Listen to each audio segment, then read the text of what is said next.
home and continue the momentum you picked up in Game 3 against Wake Forest. Yeah, it was looked like it was going to be a very tough midweek game right up until the rain delay. Boy, it just looked like it was going to be a huge offensive night. The wind was gushing out. The hitters seemed to be locked in. Liggett, kind of quiets their offense, and then we get the rain delay. And I had no idea. Lessman, Detmers, and West give up one hit and one walk in 5 innings.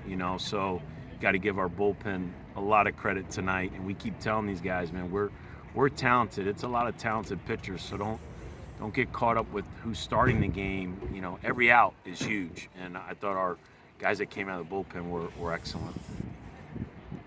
I want to go back to Wake Forest a little bit. You went to the change and you had Riley start on the Saturday. What was the thought process behind, let's make a change there and put Riley on? No, that was, Forbes gets a at-bat because I'm trying to get my great two-way player back in the mix, and I want to give him a little bit of mojo to take maybe some of the pressure off just pitching, and he takes an HBP off the hand, and his hand was just swollen, couldn't close the glove.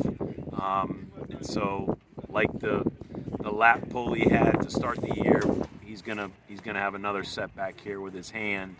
And as we've been going back and forth, it's just it's part of college baseball. Sometimes the adversity piles up on you, and my hope is that Patrick he learns, he grows. You get tougher when you go through these storms, and it's a long year. So I keep telling everybody it's a long year. So let's try to get Patrick healthy. But it is a good feeling knowing you got a guy like Riley Thompson. This guy's pitched in regionals and super regionals, and his experience, Riley Phillips, and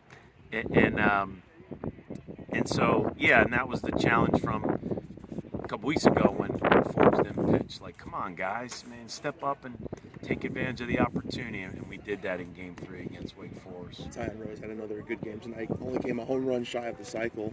How has he kind of progressed as a hitter and as a player overall since the start of the season? It's obviously it's a high energy kid, which really helps him. It's a hardworking kid.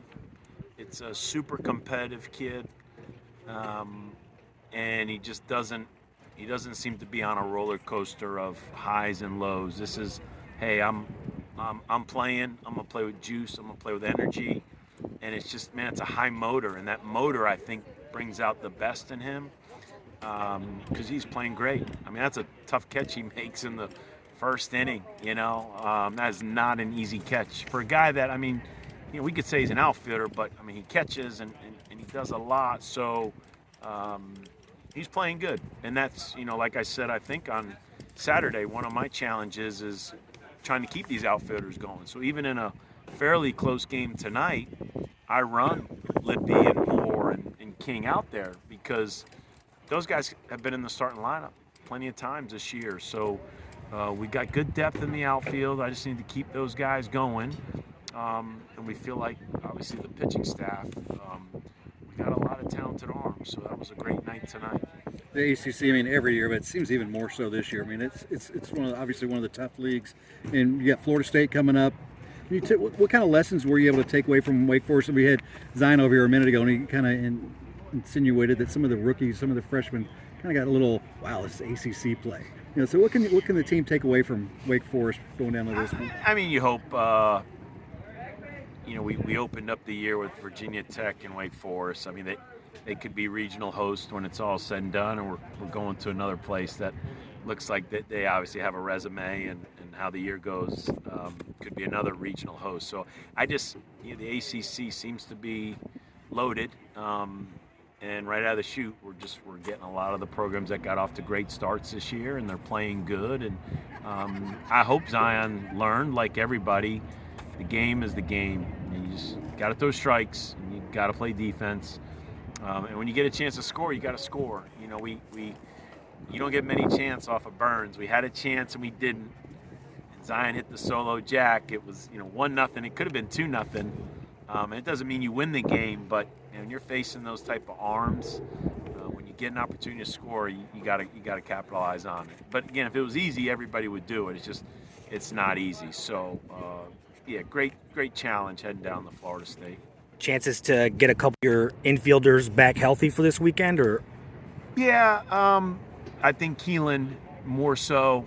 Just we're being a little cautionary with the ankle and want to give him a few more days to get healthy. Anderson maybe a little bit more like the start of the year, where we just we put a lot on his plate, and of course he looked great when we put him back in the lineup. But looking back now, I probably wish I'd have maybe just played him every other day or something like that. So we just go back to the drawing board. Let's let him get healthy. Again, we got a long season, and of course, what did we learn from last year? It's hard to win down the stretch if you're not healthy. Some of it's inevitable. I mean, some things you just can't avoid, but other things, I want to make good decisions and use these opportunities to just get other guys out there. You saw Dylan Hoy play really good at short. And, I mean, Logan Beard, I said it, even when Anderson came back and looked like the best hitter on our team, I always felt like for this team to do what it's capable of doing, I think of Beard, Humphrey, and Benson, because they've been around the longest.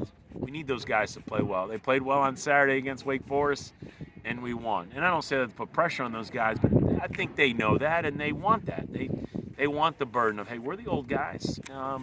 Some young guys will help us, and we'll get production from a lot of players. But when those old guys step in and compete and play like that, man, it takes a lot off everybody. Obviously, feels good to get back on the winning track. But what did you learn as a team from the trip up to Wake Forest?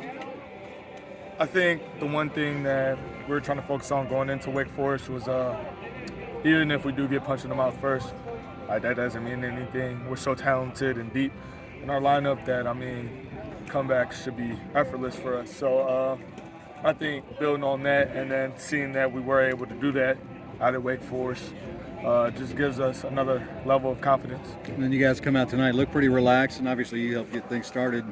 You seem like you're seeing things pretty well at the plate right now. Yeah, I had the opportunity to have a good weekend at Wake Forest, and like I said, just seeing the baseball really good right now. And I think we all are, again.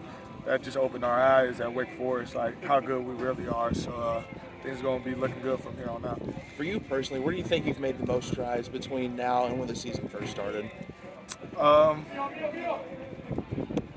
think for me personally, I think it was just, freeing up.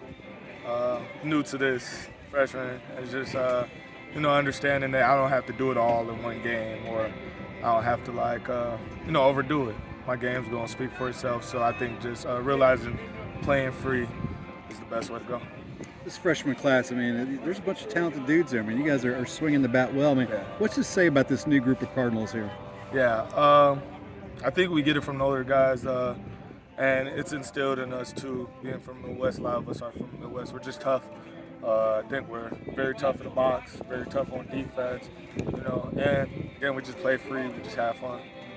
Big series going down to Florida State. That's the ACC for you. Every weekend is a big series. Obviously, you want to go down and do well, but the mindset going down to a big series like this, what is it for you guys? I think it's just having fun.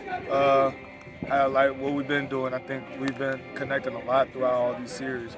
And it's funny you said that, like opening week, I know us and all the freshmen were like, oh my God, playing college baseball then the first ACC weekend, we're like, damn, we're in the ACC. So I think now that we got that out the way, we're just playing. Can you talk about what it's like to be a table setter, leading off versus what it's like hitting down in the order a little bit more, and kind of what you like, and if you have to adjust your approach doing one or the other?